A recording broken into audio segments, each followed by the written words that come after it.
Hello guys, मैं हूं रंजन मिश्रा और आज हम लोग क्लास 9 का फिजिक्स का ग्राफिकल एनालिसिस पढ़ेंगे।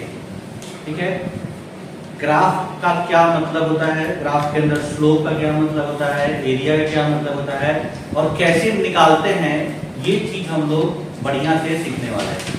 ठीक है, क्योंकि आप लोग क्लास 9 में है तो ट्रिग्नोमेट्री आपको नहीं मालूम होगा, तो सबसे पहले हम लोग एक छोटा सा टर्म सीखेंगे ट्रिग्नोमेट्री का, जिसको हम लोग बोलते हैं tan थीटा, और उसका मतलब समझेंगे, फिर उसका ग्राफ में यूज करेंगे।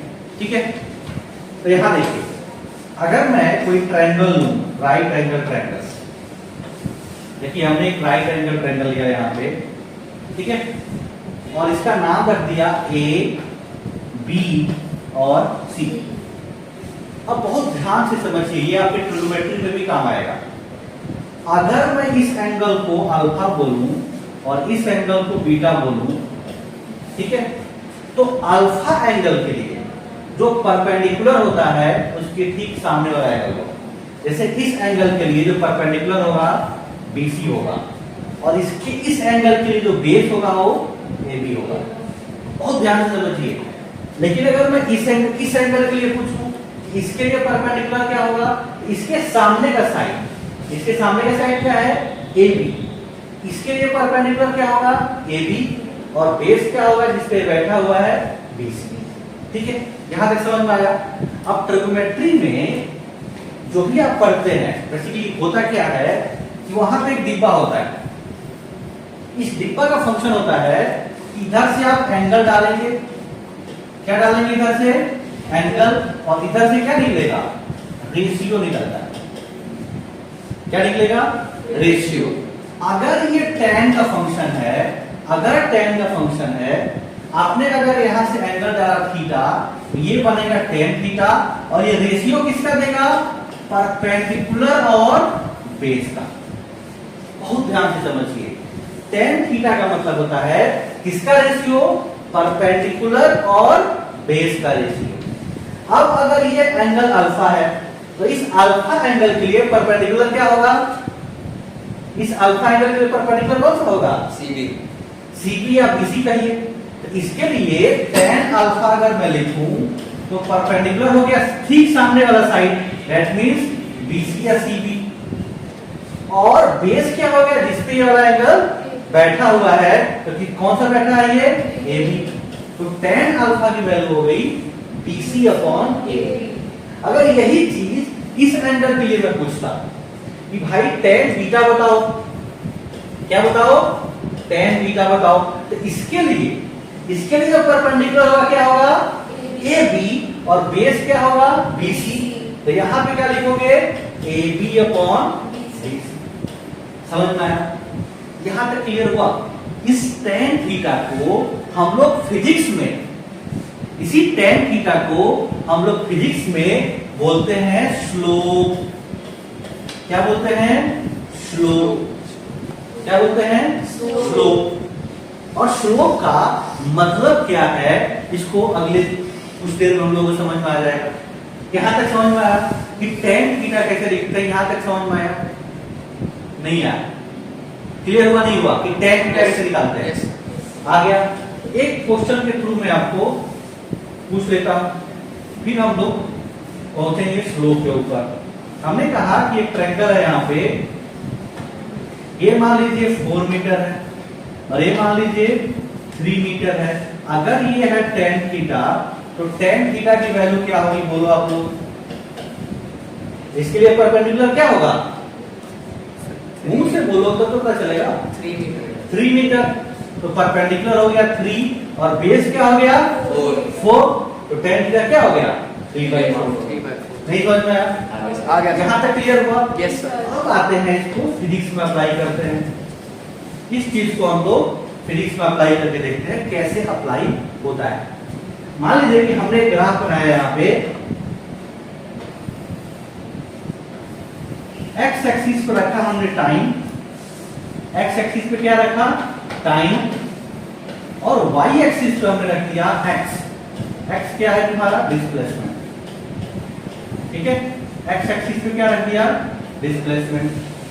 अब अगर अगर कोई ग्राफ है, मान लीजिए इस तरीके से कोई ग्राफ बना और यहां से मैंने यहां पे परपेंडिकुलर डाल दिया और ये एंगल अगर थीटा है तो y एक्सिस पे क्या है, देखो डिस्प्लेसमेंट है, y एक्सिस पे क्या है डिस्प्लेसमेंट और x एक्सिस पे क्या है टाइम। तो अगर यहाँ पे आप tan थीटा निकालेंगे, यहाँ पे tan थीटा निकालेंगे जिसको आप स्लोप बोल रहे हैं, तो इधर क्या है x डिस्प्लेसमेंट, ये हो गया x और x एक्सिस पे क्या है टाइम, तो क्या हो गया टाइम और डिस्प्लेसमेंट अपॉन टाइम क्या होता है वेलोसिटी।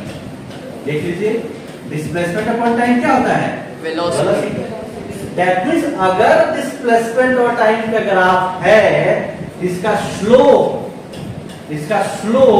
क्या दे देगा वेलोसिटी। और स्लोप कैसे निकाल रहे हैं, y वाला अपॉन x वाला। अब क्या कर रहे हैं, y पे जो है अपॉन जो x पे उसको डिवाइड कर दे रहे हैं, तो आपका क्या आ जा रहा है स्लोप आ जा रहा है। दैट मींस इसी क्वेश्चन में सोचो, अगर मैं यहाँ x के जगह पे लिख दिया होता 100 मीटर और t की जगह पे लिख दिया होता 5 सेकेंड, तो इस ग्राफ में वेलोसिटी कैसे निकल जाता, देख लो v की वैल्यू क्या होती, इसका स्लोप दैट इज परपेंडिकुलर कितना है 100 और टाइम कितना है 5, तो क्या हो गया 20 मीटर पर सेकंड। नहीं समझ में आया, क्या हो गया 20 मीटर पर सेकंड। क्लियर हुआ? Yes sir. ठीक है, ये था आपका डिस्प्लेसमेंट टाइम ग्राफ। अगर ये इसी ग्राफ में देखो, अगर मैं यहाँ पे डिस्प्लेसमेंट की जगह पे वेलोसिटी रख दूं, सेम ग्राफ रखो, ठीक है, यहां पे मैंने क्या कर दिया वेलोसिटी रख दिया। जब आप यहां पे वेलोसिटी रखोगे तो अब y एक्सिस पे क्या आ गया वेलोसिटी और x एक्सिस पे क्या आ गया टाइम। तो यहां पे क्या हो जाएगा v अपॉन t और v अपॉन t क्या हो जाएगा एक्सेलरेशन हो जाएगा।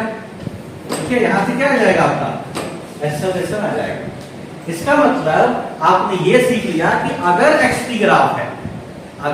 ग्राफ है तो उसका स्लोप निकालोगे तो क्या मिलेगा, बोलो। अगर xt ग्राफ है, मैं बनाता हूं, अगर ये xt ग्राफ है और आपने स्लोप निकाला तो ये क्या दे देगा एक्सीलरेशन, नहीं x अपॉन t है, xt ग्राफ में x अपॉन t क्या दे देगा वेलोसिटी। लेकिन अगर वेलोसिटी और टाइम का ग्राफ है तो यहाँ पे स्लोप क्या दे देगा v अपॉन t, ये एक्सेलरेशन दे देगा। Yes sir. ये चीज याद रखना है कि अगर xt ग्राफ है तो इसका स्लोप क्या देगा वेलोसिटी, और अगर वेलोसिटी टाइम ग्राफ है तो इसका स्लोप क्या देगा एक्सेलरेशन। यहां तक समझ में आया? नहीं आया तो बोलो। आ गया सर। अब यहां से देखो इसका मतलब क्या होता है, इसका v अपॉन t का मतलब क्या है कि जैसे जैसे t को चेंज करोगे v कैसे चेंज होगा, या x अपॉन t का मतलब क्या होता है, x अपॉन t का मतलब क्या होता है कि जैसे जैसे t को चेंज करोगे x कैसे चेंज होगा। दैट मींस वेलोसिटी क्या होता है rate of change of displacement और एक्सेलरेशन क्या है rate of change of acceleration. ये चीज आपको यहां से मिल जाएगा। उसके बाद आते हैं एरिया वाले कंसेप्ट पे, क्योंकि दो ही कंसेप्ट यूज होता है इसमें, स्लोप का कंसेप्ट और एरिया का कंसेप्ट। ठीक है, दो ही कंसेप्ट है ग्राफ में आपके, एक स्लोप का कंसेप्ट और एक एरिया का कंसेप्ट। एरिया क्या होता है देखो, अगर अब यहां देखो ये जो कंसेप्ट है आपको 12th क्लास में इंटीग्रेशन से आता है। ठीक है, तो इंटीग्रेशन में इस क्लास में बता नहीं सकता आपको, तो इस समय आपको याद रखना पड़ेगा। अगर वेलोसिटी और टाइम का ग्राफ है, किसका है वेलोसिटी और टाइम का ग्राफ है, और अगर आप इसका एरिया निकाल रहे हैं, मान लीजिए t1 है और यहाँ पे क्या है t2, तो इसके नीचे का एरिया, इसके नीचे का एरिया अगर आप निकाल रहे हैं, तो ये जो एरिया है, ये जो एरिया है ये दे देगा डिस्प्लेसमेंट। सिंपल एक लाइन में क्या याद रखना है कि अगर वेलोसिटी और टाइम का ग्राफ है तो इसका एरिया क्या देगा डिस्प्लेसमेंट। सिमिलरली अगर आपके पास एक्सेलरेशन और टाइम का ग्राफ है और आपको एरिया निकालना है। यहाँ पे मान लीजिए T1 है और ये T2 है, आपने इसके नीचे का एरिया सारा निकाल लिया। कलर बदल देता हूं थोड़ा सा, आपने इधर का सारा एरिया निकाला। ये जो एरिया है, ये एरिया जो इसका होगा, ये क्या देगा? Change in velocity. सिंपल सा बात, बस इस चीज को अगर समझ लेते हैं तो ग्राफ के सारे क्वेश्चन हम लोग कर सकते हैं। अगर वेलोसिटी और टाइम के ग्राफ है, वेलोसिटी और टाइम के ग्राफ है, एरिया क्या देगा? डिस्प्लेसमेंट। और अभी हमने बताया था इसका स्लोप क्या देगा? इसका स्लोप क्या देगा? v upon T. v upon T क्या हो जाता था? एक्सेलरेशन। ठीक है। सिमिलरली यहां देखो a अपॉन टी, अगर यहां पे आप स्लोप देखेंगे, एक्सेलरेशन टाइम का स्लोप a अपॉन टी होता है जर्क। ये आपके सिलेबस में नहीं है। तो ये था आपका बेसिक ग्राफ था। ठीक है। अब इस पे हम लोग एक दो क्वेश्चन करते हैं और फिर समझेंगे कि इसका मतलब क्या है। ठीक है। एक क्वेश्चन दे रहा हूं आपको, देखो।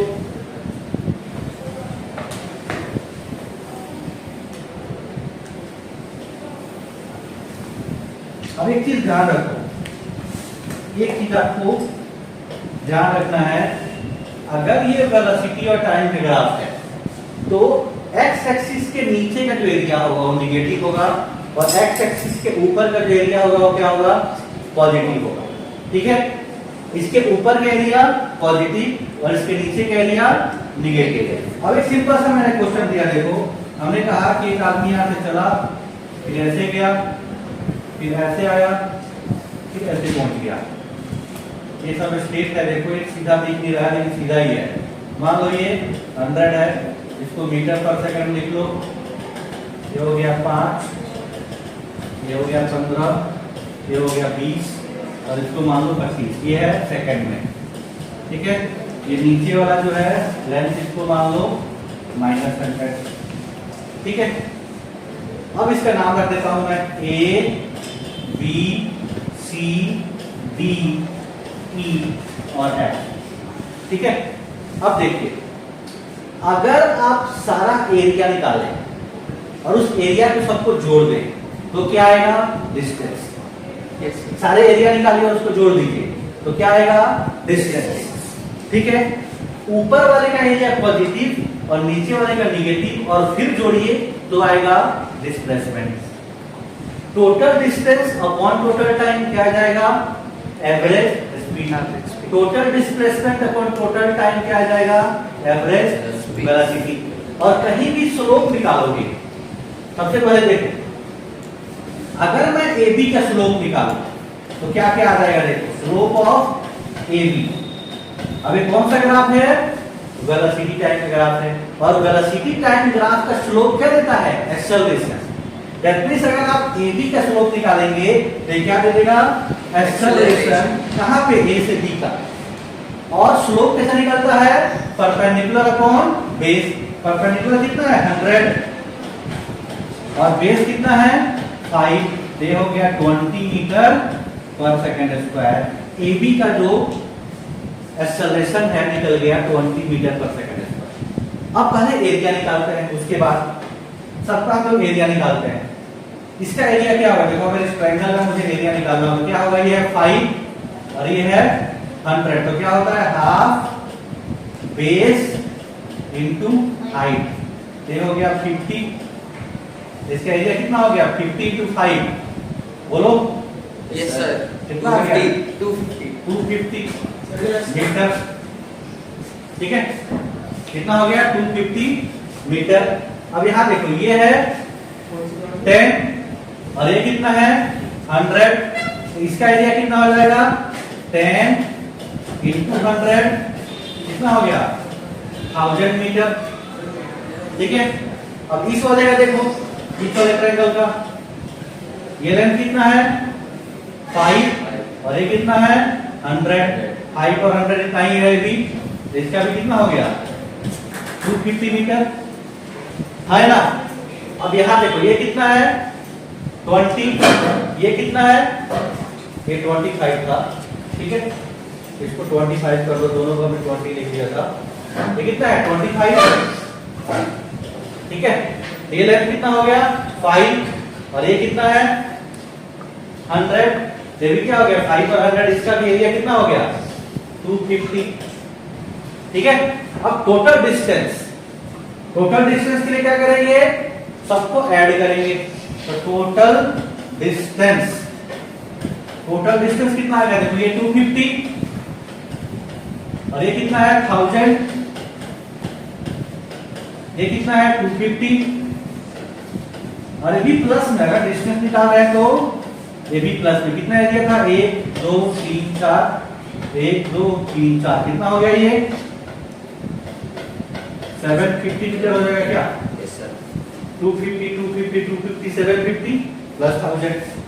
अगर आपको डिस्प्लेसमेंट निकालना होता, देखो आपको क्या निकालना होता डिस्प्लेसमेंट, तब क्या होता ये वाला निगेटिव होता, ये वाला एरिया क्या होता निगेटिव लेते, तो यहाँ पे क्या हो गया, देखो डिस्प्लेसमेंट हो गया 250 प्लस 1000 प्लस 250 और ये लास्ट वाला क्या है माइनस में होगा, 250 से 250 गया, डिस्प्लेसमेंट कितना आ गया 1250 मीटर, ठीक है।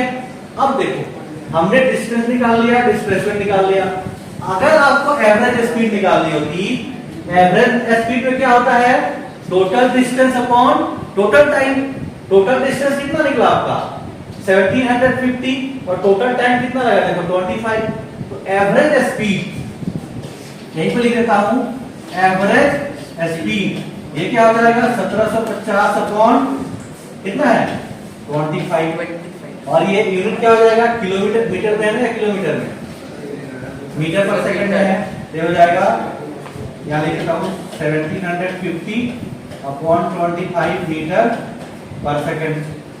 और अगर आपको वेलोसिटी लिखना है, एवरेज वेलोसिटी कितना हो जाएगा, डिस्प्लेसमेंट हुआ है कितना 1250 अपॉन 25, ये तुम्हारा क्या हो जाएगा 1250 अपॉन 25 मीटर पर सेकंड, ये आपका एवरेज वेलोसिटी हो गया। ये हमने आपको मोटा मोटी तौर पे ग्राफ का मतलब समझाया। अब इसी ग्राफिकल मेथड का इस्तेमाल करके आपको इक्वेशन ऑफ मोशन को डिराइव करना रहेगा। इक्वेशन ऑफ मोशन को डिराइव करते हैं ग्राफिकल मेथड से, ठीक है। यहाँ देखिए बहुत ध्यान से, ये जो तीन इक्वेशन ऑफ मोशन है ये तभी वैलिड है जब एक्सेलरेशन कांस्टेंट रहेगा, ठीक है। इसमें लिख लेंगे ए क्या रहेगा कांस्टेंट रहेगा, ठीक है, पहली बात। दूसरी बात, यहाँ मैंने ग्राफ बनाया हुआ है, देखिए ग्राफ शुरू हो रहा है पॉइंट ए से, इसका मतलब पॉइंट ए पे कुछ ना कुछ उसका वेलोसिटी है, इसको मैंने क्या बोल दिया है u, ठीक है। और ए से चल के ये कहां पे पहुंचा है पॉइंट बी पे, वहां पे इसकी वेलोसिटी हो गई है v और टाइम कितना लिया है इसने t, दैट मींस ए से बी में जब गया है ये, इसको टाइम कितना लगा है t, इनिशियल वेलोसिटी इसकी u थी और बाद में फाइनल वेलोसिटी कितनी हो गई है v। अब ये तीन इक्वेशन है v = u + at, x = ut + ½ at² और v² = u² + 2x हमें डिराइव करना है, ठीक है। हमें दो चीज पता है कि अगर वेलोसिटी और टाइम, इधर टाइम है, वेलोसिटी और टाइम का ग्राफ है, तो इसका एरिया क्या देता है डिस्प्लेसमेंट। अगर वेलोसिटी और टाइम का ग्राफ है तो एरिया क्या देगा डिस्प्लेसमेंट और इसका स्लोप क्या देगा एक्सेलरेशन। ये बात समझ में आ रहा है, क्लियर हो रहा है।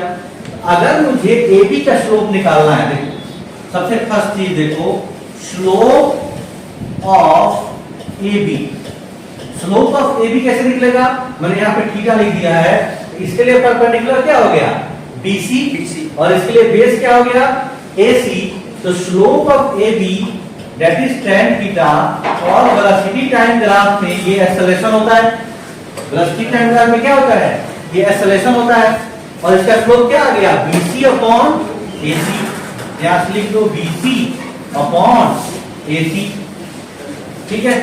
तो ये आ गया A = BC अपॉन AC, ठीक है। अब यहां देखिए BC की वैल्यू क्या होगी, देखो बहुत ध्यान से, यहां से यहां तक क्या है, V है, और यहां से यहां तक क्या है, U है। तो क्या ये वाला लेंथ V माइनस U होगा, क्योंकि इतना V है और इतना U है, तो बाकी क्या हो गया, V माइनस U है ना। मतलब BC की वैल्यू क्या आ गई, V माइनस U, और AC की वैल्यू क्या है, T। तो यहां पर रख दीजिए, ये आ गया A equal to V minus U upon T। इस T को इधर लेके आओ, देखिए आ गया AT equal to V minus U।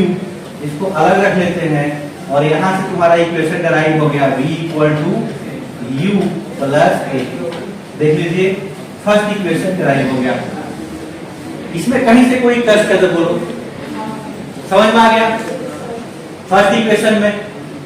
Yes, अब आते हैं सेकंड इक्वेशन को डराइव करने। इसमें हमने किसका इस्तेमाल किया, स्लोप का, ठीक है। अब हम लोग इस्तेमाल करने वाले हैं एरिया का। किसका इस्तेमाल करने वाले हैं, एरिया का।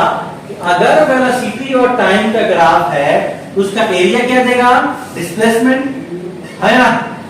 अगर वेलोसिटी और टाइम का ग्राफ है तो उसका एरिया क्या देगा, डिस्प्लेसमेंट। अब इसका एरिया कैसे निकलेगा, देखो अगर मुझे इसका एरिया निकालना है तो क्या मैं ऐसे निकाल सकता हूं, ये कोई लाइट सा ये कैसे निकाल सकते हैं, इसका एरिया प्लस इसका एरिया, ऐसे लिख सकता हूं ना मैं। अगर इस पूरे का एरिया निकालना है तो इस ट्रायंगल का एरिया प्लस इस रेक्टेंगल का एरिया। इस ट्रायंगल का एरिया क्या होगा, एक बार मैं मिटाता हूं, देखो इसको अलग कर देता हूं,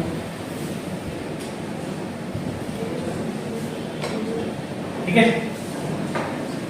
दैट मीन्स एरिया क्या निकला, एरिया ऑफ OABD। ये क्या दे देगा, डिस्प्लेसमेंट x दे देगा। और ये पूरा एरिया है क्या, ये पूरा एरिया है ट्रायंगल के एरिया।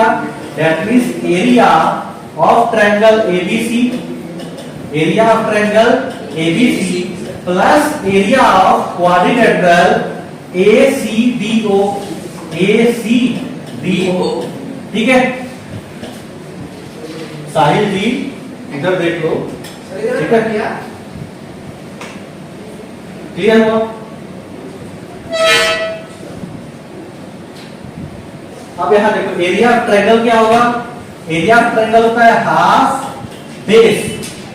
इसका बेस क्या है, देखो बेस है AC, और AC की वैल्यू क्या है, T इनटू हाइट क्या है, BC, और BC अभी हमने लिखा था, देखो V minus U equal to लिखा था AT, उसको हमने डब्बे में डाला था, और ये किसी के इक्वल है, ये BC के इक्वल है। तो BC के जगह हम क्या लिख सकते हैं, AT, तो यहां पे हमने लिख दिया AT plus area of rectangle का एरिया क्या होगा, दिस इनटू दिस, ये है U और ये लेंथ क्या है T, ये हो गया U इनटू T।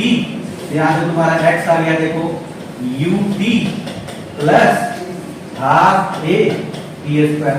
ये तुम्हारा सेकंड इक्वेशन में डराइव हो गया, ठीक है। यहां तक कोई दिक्कत है। अब आते हैं तीसरे इक्वेशन पे। तीसरे इक्वेशन पर यही कंसेप्ट यूज करना है हमें कि जो टोटल एरिया है वो क्या देगा, हमें डिस्प्लेसमेंट देगा। लेकिन अब हम ट्रायंगल और रेक्टेंगल का निकाल के इस पूरे ट्रेपेजियम के एरिया निकालेंगे। क्या करेंगे, इस पूरे ट्रेपेजियम के एरिया निकालेंगे। इसी को मैं यहीं से शुरू कर देता हूं फिर से, ये आप लिख ही लिए होंगे, ठीक है। अब ट्रेपेजियम का एरिया होता क्या है, देखो ट्रेपेजियम का एरिया होता है half sum of parallel side into height या perpendicular distance between the sides, ठीक है। यहां से आ गया x, हाफ पैरेलल साइड कौन कौन सा है, देखो एक है ये u और दूसरा है ये v। इसके जगह पे लिख दिया v प्लस u, और हाइट क्या है, देखो ये है t। तो t क्या लिख सकते हैं, देखो v minus u equal to AT है, तो यहां से t की वैल्यू क्या आ जाएगी, v minus u upon a। तो t की जगह पर लिख दिया v minus u upon A, अरे देखो a plus B, a minus B, ये हो गया B square minus U square upon 2a that is equal to x, यहां से आ गया B square equal to U square plus 2ax। ये आपका देखिए ग्राफिकल मेथड से हमने तीनों इक्वेशन आपको डिराइव करके दिखा दी। ठीक है, चलो थैंक यू।